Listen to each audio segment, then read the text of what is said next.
Hello dear students. तो आज हम शॉक का लेक्चर नंबर 7 यानी ऑब्स्ट्रक्टिव शॉक को स्टडी करेंगे। पिछली क्लासेस में हम एनाफाइलेक्टिक शॉक, न्यूरोजेनिक शॉक और कार्डियोजेनिक शॉक, हाइपोवोलेमिक शॉक को स्टडी कर चुके हैं। हमारी अभी सेप्टिक शॉक की जो है एक क्लास बची हुई है और इसके बाद हम जो है सेप्टिक शॉक को स्टडी करेंगे। इस क्लास में हम ऑब्स्ट्रक्टिव शॉक को स्टडी करेंगे, यानी हार्ट के आउटसाइड ऑफ द हार्ट कोई ऑब्स्ट्रक्शन आ गई है, उसकी वजह से पेशेंट को जो है शॉक प्रिसिपिटेट होगा। जैसे कि ये हार्ट की ब्लड वेसल्स हैं, हार्ट की जो मेजर ब्लड वेसल्स हैं उनके बाहर कोई ऑब्स्ट्रक्शन आ गई है, जैसे कि ये पल्मोनरी आर्टरी है, एरोटा है या फिर वेना कावा है जो वेनस रिटर्न लेके आती है, तो उसमें जो है कोई ऑब्स्ट्रक्शन हो गई है, तो उसकी वजह से पेशेंट को जो है शॉक प्रिसिपिटेट होगा। क्योंकि अगर ऑब्स्ट्रक्शन होगी तो वेनस रिटर्न डिक्रीज हो जाएगा, या फिर अगर एरोटा की तरफ ऑब्स्ट्रक्शन हुई तो बाहर की तरफ जो है ब्लड पंप नहीं होगा। तो ये जो ऑब्स्ट्रक्शन है इसकी वजह से पेशेंट का जो ब्लड फ्लो है प्रॉपर जो है बॉडी की तरफ नहीं पहुंच पाता, जिसकी वजह से पेशेंट को जो है शॉक प्रिसिपिटेट होता है। तो जिसकी वजह से पेशेंट को जो है टिश्यू परफ्यूजन कम हो जाएगा और पेशेंट का जो है धीरे धीरे न्यूट्रिशन का जो ट्रांसपोर्टेशन है वो कम हो जाएगा। तो धीरे धीरे पेशेंट को जो ऑक्सीजन की डेफिशिएंसी होगी, साइनोस, पेल स्किन दिखेगी, तो इस तरह के जो है पेशेंट धीरे धीरे शॉक में शिफ्ट हो जाएगा और पेशेंट को जो है फिर धीरे धीरे मल्टी ऑर्गन डिस्फंक्शन एमओडीएस की तरफ शिफ्ट हो जाएगा। तो हमको ऑब्स्ट्रक्शन की वजह से जो शॉक होता है उसको आज हम स्टडी करेंगे। तो आइए स्टार्ट करते हैं। तो obstructive shock occurs when there is a blockage of blood flow in the cardiovascular system, यानी कार्डियोवैस्कुलर सिस्टम में आउटसाइड ऑफ द हार्ट यानी एक्स्ट्रा कार्डियक डिजीज़ की वजह से जो है ऑब्स्ट्रक्शन हो गई है, उसकी वजह से जो है पेशेंट को शॉक हुआ है, तो हम उसको कहेंगे ऑब्स्ट्रक्टिव शॉक। ये हार्ट की एनाटॉमी है, पल्मोनरी वेन और ये हार्ट के वेंट्रिकल्स हैं, इनमें अगर प्रॉपर ब्लड फ्लो, मान लीजिए हार्ट का जो लेफ्ट वेंट्रिकल है बॉडी की तरफ एरोटा के थ्रू ब्लड जो है पंप करता है, अगर इसी जो है एरोटा में ही अगर ऑब्स्ट्रक्शन जो है एरोटा में ही ऑब्स्ट्रक्शन आ गई, इस एरोटा में ही ऑब्स्ट्रक्शन आ गई, तो जो है ब्लड बॉडी की तरफ पंप नहीं होगा और पेशेंट जो है शॉक की तरफ जाएगा। या फिर सुपीरियर वेना कावा, इन्फीरियर, इनमें जो है ब्लड का जो है वेनस रिटर्न आता है राइट एट्रिया में और फिर लेफ्ट वेंट्रिकल, राइट एट्रिया से राइट वेंट्रिकल में, फिर जो है लंग्स की तरफ जाता है। लंग्स में अगर कोई ऑब्स्ट्रक्शन हुई तो लंग्स से फिर, तो अगर कहीं पे भी कोई ऑब्स्ट्रक्शन है यानी हार्ट की और लंग्स की जो मेजर ब्लड वेसल्स हैं वहाँ पे अगर ऑब्स्ट्रक्शन है तो उसकी वजह से पेशेंट को शॉक प्रिसिपिटेट होगा। पिछली क्लासेस में हम समझ चुके हैं कि हार्ट के 4 चैम्बर्स और वॉल्स के बारे में समझ चुके हैं। Mitchell wall, left atrium, right atrium, tricuspid wall, right ventricle, septum, यानी जो हार्ट के जो चैम्बर होते हैं उनको जो सेपरेट करता है उसको सेप्टम कहते हैं, ये जो वॉल है उसको सेप्टम कहते हैं। तो पिछली क्लासेस में हम जो है समझ चुके हैं। तो आगे हम बढ़ते हैं। फिर in obstructive shock a physical obstruction is getting in the way of blood, यानी जो ब्लड जा रहा है उसको कोई फिजिकली कोई ब्लड क्लॉट्स की वजह से या फिर नैरो ब्लड वेसल्स की वजह से या फिर कहीं पे कोई कैल्शियम का क्लॉट हो गया है या फिर वॉल में कोई अबनॉर्मलिटी हो, उसकी वजह से going into and out of the heart और ग्रेट वेसल्स यानी major blood vessels connected to the heart, जो हार्ट की मेजर ब्लड वेसल्स हैं जो हार्ट से कनेक्टेड हैं, वहाँ पे आउटसाइड में कोई ब्लॉकेज हुई है तो उसकी वजह से पेशेंट को शॉक होगा। तो कार्डियोजेनिक शॉक में और ऑब्स्ट्रक्टिव शॉक में क्या डिफरेंस हो सकता है?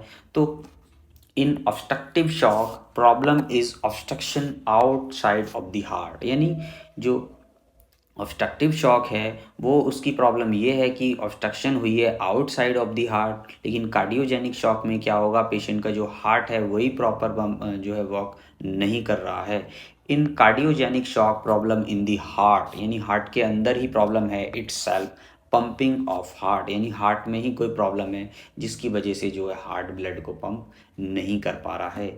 In obstructive shock the underlying problem is not pump the heart muscle itself fine.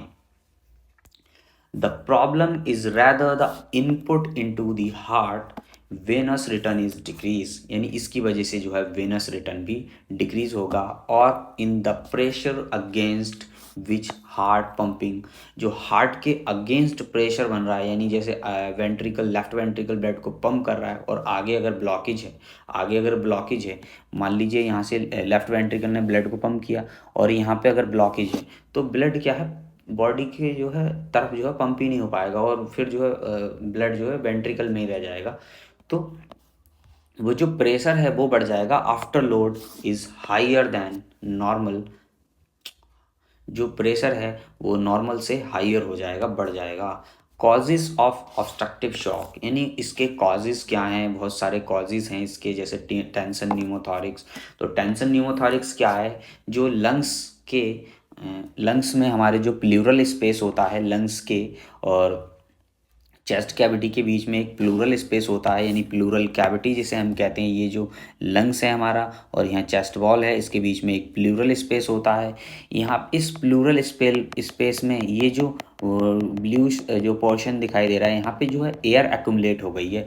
अब एयर एक्यूमुलेट कैसे हो सकती है, पेशेंट को हाइपर वेंटिलेशन हुआ, बहुत ज़्यादा हमने लंग्स पे प्रेशर दे दिया, या फिर जो रिब्स हैं वहाँ से कोई डैमेज हुआ है, कोई इंजरी हुई है, उसकी वजह से जो है पेशेंट को रिब्स की तरफ से जो है एयर जो है भर गई है वहाँ पे। तो एक्यूमुलेशन किसी भी कारण से पेशेंट के लंग्स के आउटसाइड यानी प्लूरल कैविटी में एयर एक्यूमुलेट हुई है, उस कंडीशन को कहते हैं न्यूमोथॉरिक्स। तो टेंशन न्यूमोथॉरिक्स की वजह से भी पेशेंट ऑब्स्ट्रक्टिव शॉक में जा सकता है। तो आइए समझते हैं। When air accumulate between the chest wall and lung increase pressure in the chest, यानी चेस्ट पे प्रेशर जो है बढ़ जाएगा, जिसकी वजह से जो है रेस्पिरेशन कॉम्प्रोमाइज़ होगी एंड रिड्यूस हो जाएगा amount of blood returning to the heart, यानी हार्ट की तरफ जो ब्लड रिटर्न हो रहा है, जो पल्मोनरी वेन से जो रिटर्न आता है, तो वो भी जो है डिक्रीज हो जाएगा। और एंड डिक्रीज डायस्टोलिक फिलिंग, जो हार्ट की डायस्टोलिक फिलिंग है, जो ब्लड वेंट्रिकल्स में एट्रिया में फिल होता है, वो भी डिक्रीज हो जाएगा।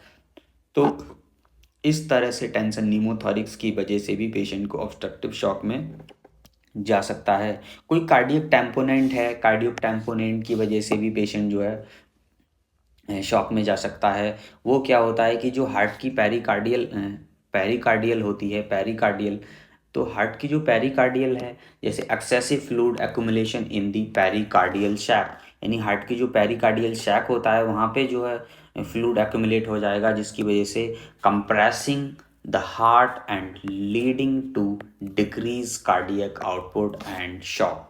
पेशेंट का जो है कार्डियक आउटपुट डिक्रीज हो जाएगा, इसकी वजह से ये जो हार्ट की वॉल दिख रही है हमें, हार्ट की वॉल दिख रही है, यहाँ पे जो है इसकी हार्ट की वॉल के नीचे हम देख रहे हैं कि पेरिकार्डियल है, तो यहाँ पे जो है फ्लूइड जो है एक्सेसिव फ्लूइड यहाँ पे भर गया है, ब्लड या फिर फ्लूइड भर गया है, एक्सेसिव फ्लूइड एक्यूमुलेशन हो गई है पेरिकार्डियल शैक में, जिसकी वजह से डिक्रीज हो गई है फिलिंग, यानी जब हार्ट इस तरह से कंप्रेस करेगा, ये जो फ्लूइड है इसके हार्ट के चैम्बर्स को कंप्रेस कर देगा, जिसकी वजह से जो है हार्ट के चैम्बर्स में ब्लड की फिलिंग ही नहीं हो पाएगी।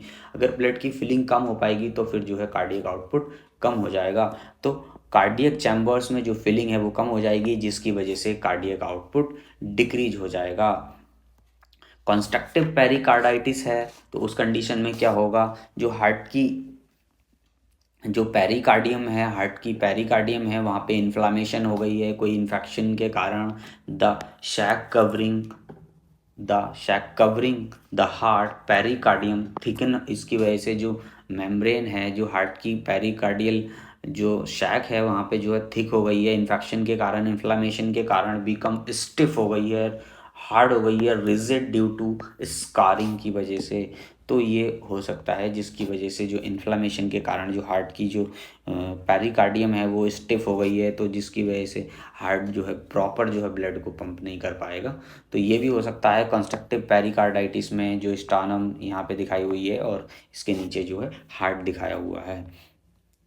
एरोटिक स्टेनोसिस क्या है, यानी हार्ट के जो चैम्बर्स हैं उनके बीच में जो ब्लड के लिए जो पास करने के लिए जो वॉल लगे होते हैं, यानी हार्ट के जो वॉल होते हैं उनमें कहीं पे जो है प्रॉब्लम आ रही है, यानी हार्ट जो है प्रॉपर ओपन नहीं हो रहा है या फिर प्रॉपर खुल नहीं रहा। तो प्रॉपर ओपन होना चाहिए हार्ट और प्रॉपर खुलना चाहिए, जिसकी वजह से जो है ब्लड जो है बॉडी की तरफ जाएगा और फिर जो है उसी जो है वीनस रिटर्न भी आएगा। तो ये जैसे कि मान लीजिए ये हार्ट है, तो यहाँ पे अगर वीनस रिटर्न आया तो यहाँ पे जो है राइट एट्रिया में आया, तो फिर जो है ब्लड जो है वेंट्रिकल में जाएगा और हार्ट के जो वॉल हैं प्रॉपर ओपन नहीं होंगे, तो जो है प्रॉपर जो है लंग्स की तरफ ब्लड नहीं जाएगा, लंग्स की तरफ नहीं जाएगा तो लंग्स से आएगा भी नहीं प्रॉपर, तो फिर बॉडी की तरफ भी प्रॉपर नहीं जाएगा। तो हार्ट के वॉल में कोई अबनॉर्मलिटी है, ऑब्स्ट्रक्शन आ रही है, जैसे कि वो प्रॉपर ओपन और क्लोज नहीं हो पा रहे, तो उसकी वजह से जो है भी शॉक हो सकता है। बिल्डअप ऑफ कैल्शियम की वजह से हो सकता है। Deposit that narrow the aortic valve, ये CHD की वजह से भी हो सकता है। कॉन्जेनिटल हार्ट डिजीज़ है पेशेंट को, यानी हार्ट के बॉल प्रॉपर फॉर्म ही नहीं हुए हैं बॉडी में, जो न्यूनेट्स में देखने मिलेगा, पीडियाट्रिक पेशेंट में देखने मिलेगा। तो कॉन्जेनिटल हार्ट डिजीज़ में भी हो सकता है, या फिर कैल्शियम की डेपोजिशन हो गई हो उस कंडीशन में भी हो सकता है। जैसे कि यहाँ पे नॉर्मल जो है वाल्व दिखाए गए हैं, ये प्रॉपर ओपन हो रहा है, प्रॉपर क्लोज हो रहा है, प्रॉपर ओपन हो रहा है, प्रॉपर क्लोज हो रहा है। लेकिन ये एरोटिक स्टेनोसिस में क्या हुआ, वॉल स्टेनोसिस में क्या हुआ, यहाँ पे एक तो प्रॉपर ये ओपन नहीं हो रहा और यहाँ पे जो है प्रॉपर क्लोज भी नहीं हो रहा। यानी जब ये क्लोज होगा तो वेंट्रिकल पंप करेगा तो ब्लड जो है इधर की तरफ जो है चला जाएगा। अगर प्रॉपर ये जो वॉल है इसका अगर प्रॉपर बंद नहीं होगा तो भी जो है जैसे कि वेंट्रिकल जो है ब्लड को पंप करेगा, तो ये बंद होना चाहिए तभी जो है बॉडी की तरफ ब्लड जाएगा। अगर ये ओपन रह गया थोड़ा सा तो कुछ ब्लड जो है बॉडी की तरफ चला जाएगा और कुछ कुछ जो है फिर दोबारा से जो है एट्रिया की तरफ चला जाएगा। तो प्रॉपर ओपन और जो है क्लोज होना जो है वॉल्व का जो है बहुत ज़रूरी है। अगर इसमें कोई प्रॉब्लम आती है तो इसकी वजह से भी पेशेंट शॉक में जा सकता है। पल्मोनरी एम्बोलिज्म हुआ है, यानी जो बॉडी में कुछ ब्लड के क्लॉट्स बन गए हैं, उसकी वजह से बॉडी में जो क्लॉट बन गए हैं उसकी वजह से पेशेंट शॉक में जा सकता है। तो वो जो ब्लड के क्लॉट्स होते हैं ना, एम्बोलिज्म एम्बोलस कहते हैं, वो जो है ब्लड की जो फ्लो है उसको हम कहते हैं a blockage, usually a blood clot in the pulmonary artery. जो हार्ट की आर्टरीज हैं, ब्लड वेसल्स हैं, मेजर ब्लड वेसल्स हैं, उनको जो है ब्लॉक कर देंगे, जिसकी वजह से that block blood flow to the lung, जिसकी वजह से जो है हार्ट की तरफ जो है ब्लड प्रॉपर नहीं आ पाएगा, यानी जो एट्रियल फिलिंग नहीं होगी, वेंट्रिकुलर फिलिंग नहीं होगी, तो जो है उसकी वजह से भी पेशेंट जो है शॉक में जा सकता है। जैसे कि यहाँ पे जो है एम्बोलिज्म हुआ है, ये जो है हार्ट में गया और इस तरह से जो है लंग्स में जाके ये ब्लड वेसल्स को डैमेज करेगा, या फिर जो ब्लड वेसल्स हैं वहाँ पे जो एक्यूमुलेट हो जाएगा और जो ब्लड का फ्लो है उसको डिक्रीज़ कर देगा। यहाँ पे अगर ब्लड, यहाँ पे मान लीजिए ब्लड का फ्लो प्रॉपर लंग्स में नहीं जाएगा तो जो है लंग्स में भी जो है एक्सचेंज ऑफ गैसेस प्रॉपर से नहीं हो पाएगा, तो वो भी हो सकता है। और जो है ब्लड का फ्लो नहीं जाएगा तो न्यूट्रिएंट्स भी नहीं मिलेंगे। अगर प्रॉपर जो एक्सचेंज ऑफ गैसेस नहीं होगा इन क्लोट्स की वजह से, इस एम्बोलिज्म की वजह से, तो जो है एक्सचेंज ऑफ गैसेस नहीं होगा तो पेशेंट फिर भी जो है शॉक में जाएगा। तो ये हो सकता है। हाइपरट्रॉफिक कार्डियोमायोपैथी है, यानी जो हार्ट की बॉल है वो बहुत ज़्यादा मोटी हो गई है, यानी थिकेंड हो गई है, थिकंड मायोकार्डियम है। जैसे कि ये एक नॉर्मल हार्ट हमने यहाँ पे लिया हुआ है, तो ये नॉर्मल हार्ट में जो प्रॉपर स्पेस है चैम्बर्स के बीच में, जो हार्ट के वेंट्रिकल्स हैं वहाँ पे जो है प्रॉपर स्पेस है, देखो दोनों तरफ देखने मिलेगा, एट्रिया में भी और वेंट्रिकल में भी प्रॉपर स्पेस है। नॉर्मल हार्ट मसल है ये। लेकिन यहाँ पे क्या हुआ कि जो मसल है मायोकार्डियम है बहुत ज़्यादा मोटी हो गई है, जिसकी वजह से जो अंदर का स्पेस है, चैम्बर का स्पेस है, वो कम हो गया है। तो अगर स्पेस ही कम होगा तो वहाँ पे ब्लड की फिलिंग कम होगी और हार्ट प्रॉपर ब्लड को पंप भी करता रहेगा, तो फिर जो है बॉडी की तरफ भी प्रॉपर ब्लड नहीं जाएगा। अगर प्रॉपर ब्लड नहीं जाएगा तो फिर भी पेशेंट शॉक में जाएगा, तो इसकी वजह से ही पेशेंट शॉक में जा सकता है। अब इसकी पैथोफिजियोलॉजी समझें तो हार्ट पंप वेल, मतलब हार्ट जो है पंप तो प्रॉपर कर रहा है, इनपुट और output of blood decrease due to obstruction की वजह से ये जो है प्रॉब्लम आ रही है। Decrease venous return to heart और इंक्रीज आफ्टर लोड, और फिर उसकी वजह से इम्पेयर डायस्टोलिक फीलिंग हो जाएगी और डिक्रीज हो जाएगा कार्डियक आउटपुट, फिर कार्डियक आउटपुट डिक्रीज हो जाएगा और फिर डिक्रीज हो जाएगा ब्लड प्रेशर और फिर डिक्रीज हो जाएगा टिश्यू परफ्यूजन, और उसके बाद में फिर पेशेंट एसिडोसिस में लैक्टिक एसिडोसिस होगा, टिश्यू की डेथ होने लगेगी। फिर पेशेंट को शॉक होगा, फिर शॉक में धीरे धीरे जो पेशेंट के ऑर्गन्स हैं, सेल्स हैं, वो डेड होने लगेंगे, टिश्यू डेड होने लगेंगे। फिर पेशेंट जो है एमओडीएस में चला जाएगा, मल्टी ऑर्गन डिसफंक्शन पेशेंट को होगा। तो इस तरह से जो है पेशेंट की जो है ऑब्स्ट्रक्टिव शॉक की जो है पैथोफिजियोलॉजी रहती है। इसके साइन एंड सिम्टम्स समझें तो पेशेंट में टैकीपनिया देखने मिलेगा, रेस्पिरेशन फास्ट हो जाएगी, हाइपोटेंशन यानी लो ब्लड प्रेशर, और पेशेंट को टैकीकार्डिया यानी हार्ट रेट बढ़ जाएगी। डिस्टेंडेड जुगुलर वेन जो है, ये जुगुलर वेन जो है वो डिस्टेंडेड दिखाई देगी। अल्टरेट कॉन्शियसनेस पेशेंट में दिखाई देगी। लो यूरिन आउटपुट हो जाएगा अगर पेशेंट की जो ब्लड वेसल्स हैं, अगर वहाँ पे ब्लड का फ्लो ही प्रॉपर नहीं होगा तो फिर जो है जीएफआर कम हो जाएगा, ग्लोमेरुलर फिल्ट्रेशन रेट कम हो जाएगा, जिसकी वजह से जो है लो यूरिन आउटपुट हो जाएगा। कूल एंड क्लैमी स्किन देखने मिलेगी, साइनोसिस और पेल स्किन देखने मिलेगी, और पेशेंट के चेस्ट में पेन देखने मिलेगा, पेशेंट को चेस्ट पेन होगा। डायग्नोस्टिक एवेल्युएशन की बात करें तो listening to heart and lung sound, यानी हार्ट की और जो लंग्स की साउंड देखेंगे तो हार्ट मफलिंग साउंड जो है देखने मिलेगी। ईको कर सकते हैं, ईको में जैसे हम हार्ट के चैम्बर्स का एजेक्शन फ्रैक्शन देख सकते हैं कि प्रॉपर फिलिंग हो रही है नहीं हो रही है, जो हार्ट के चैम्बर्स हैं प्रॉपर वर्क कर रहे हैं नहीं कर रहे हैं, बॉल में कोई इम्पेयरमेंट तो नहीं है, बॉल में कोई प्रॉब्लम तो नहीं है, कोई ओपन हो रहे हैं नहीं हो रहे हैं, बंद हो रहा है नहीं हो रहा है, तो वो भी देख सकते हैं। चेस्ट एक्सरे कर सकते हैं, अगर चेस्ट एक्सरे करेंगे तो उसमें लंग्स को जो है हम प्रॉपर असिस्ट कर सकते हैं। ABG arterial blood gas analysis हम पेशेंट की कर सकते हैं, यूएसजी कर सकते हैं, सीटी स्कैन हम पेशेंट का कर सकते हैं, इलेक्ट्रोकार्डियोग्राफी करके हम जो है पेशेंट को देख सकते हैं। तो ये जो है डायग्नोस्टिक इवैल्यूएशन कर सकते हैं हम। तो ये कुछ इमेजिनरी टेस्ट हैं और कुछ वैसे टेस्ट हैं, तो ये हम करके जो है पेशेंट का देख सकते हैं। ट्रीटमेंट की बात करें तो ट्रीटमेंट बहुत ही जो है स्पेसिफिक है, जो प्रॉब्लम है उसके अंडरलाइन कॉज हैं, मतलब उनको जो है देखते हुए ट्रीट करना है। तो गोल हमारा रहेगा identify and treat the underline cause, यानी जो कॉजेज़ हैं उनको ट्रीट करना है। सप्लीमेंटल ऑक्सीजन देनी है पेशेंट को, सीपैप लगाना है या फिर नॉर्मल नेजल प्रोंग से जो ऑक्सीजन देनी है। अगर पेशेंट को उसके बाद भी सैचुरेशन इंप्रूव नहीं करना है तो पेशेंट को जो है इंप्रूव नहीं कर रहा है सैचुरेशन, तो उसके बाद हम इंटूबेट करेंगे पेशेंट को, यानी इंटूबेट करेंगे, एंडोट्रैकियल ट्यूब हम जो है इंसर्ट करेंगे पेशेंट के ट्रैकिया में, और पेशेंट को जो है फर्दर वेंटिलेटर पर शिफ्ट करेंगे, और फिर वेंटिलेटर की सेटिंग को जो है एबीजी के माध्यम से जो है एडजस्ट करेंगे। तो इस तरह से जो है पेशेंट का ट्रीटमेंट हम करेंगे। रिप्लेसिंग फ्लूइड, अगर पेशेंट को हाइपोवोलीमिया हुआ है तो उस कंडीशन में पेशेंट का जो फ्लूइड वॉल्यूम है उसको बढ़ाएंगे, जिसकी वजह से कार्डियक आउटपुट बढ़ेगा। तो वॉल्यूम विद द क्रिस्टलॉइड, यानी क्रिस्टलॉइड डीएनएस वगैरह या फिर जो रिंगल लैक्टेट हम देंगे, क्रिस्टलॉइड देंगे, इंप्रूव कर जाएगा, जिसकी वजह से ब्लड प्रेशर और ब्लड फ्लो जो है ऑर्गन की तरफ प्रॉपर जाएगा। तो इस तरह से भी हम जो है इसका ट्रीटमेंट करते हैं।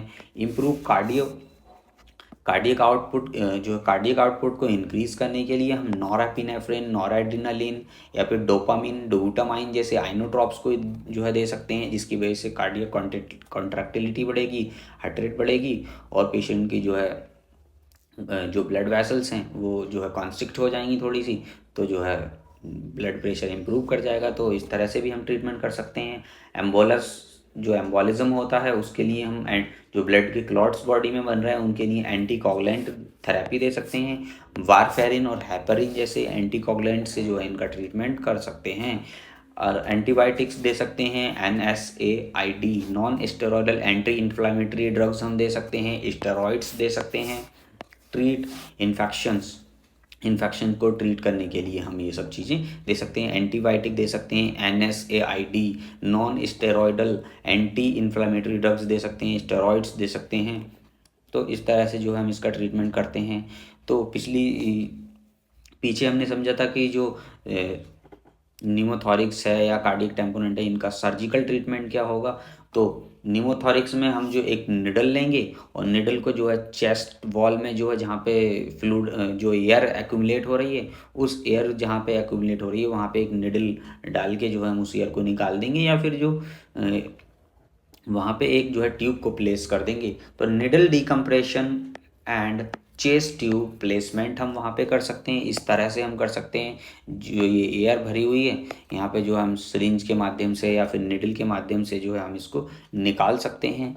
कार्डियक टेम्पोनेंट की बात करें तो कार्डियोसेंटेसिस हम इसमें कर सकते हैं, जो फ्लूइड भरा हुआ है उसको हम निकाल सकते हैं, एक्सेस फ्लूइड निकाल सकते हैं जो पेरिकार्डियम के बाहर यहाँ पे भरा हुआ है, ये हार्ट हमने बनाया हुआ है, तो इस तरह से भी इसका जो है ट्रीटमेंट किया जाता है। कंस्ट्रक्टिव पेरिकार्डाइटिस में हम पेरिकार्डियोएक्टोमी करते हैं, यानी जो पेरिकार्डियम है हार्ट की उसको ही हम जो है रिमूव करवा देते हैं सर्जिकल प्रोसीजर से। तो जो है इस तरह से भी इसका जो है ट्रीटमेंट किया जाता है। और एरोटिक स्टेनोसिस की बात करें तो एरोटिक वॉल्व, जैसे कि हमने समझा कि वॉल्व में कोई प्रॉब्लम आ रही क्लोजिंग में ओपनिंग में, तो जो है trans catheter aortic valve implantation TAVI trans catheter aortic valve implantation हम कर सकते हैं, यानी एरोटिक वॉल हैं उनको ही जो है रिप्लेस कर सकते हैं। तो इस तरह से जो हम इसका ट्रीटमेंट कर सकते हैं। तो आई होप आप चीज़ें जो है समझ चुके होंगे। अगर सारी चीज़ें समझ में नहीं आती हैं तो आप वीडियो को जो है दोबारा देख सकते हैं। तो thank you for watching this video. तो नेक्स्ट क्लास में हम जो है सेप्टिक शॉक को स्टडी करेंगे, उसके बाद में जो हमारी वेंटिलेटर्स की कुछ क्लासें बची हुई हैं उनको जो है स्टडी करेंगे। तो thank you for watching this video.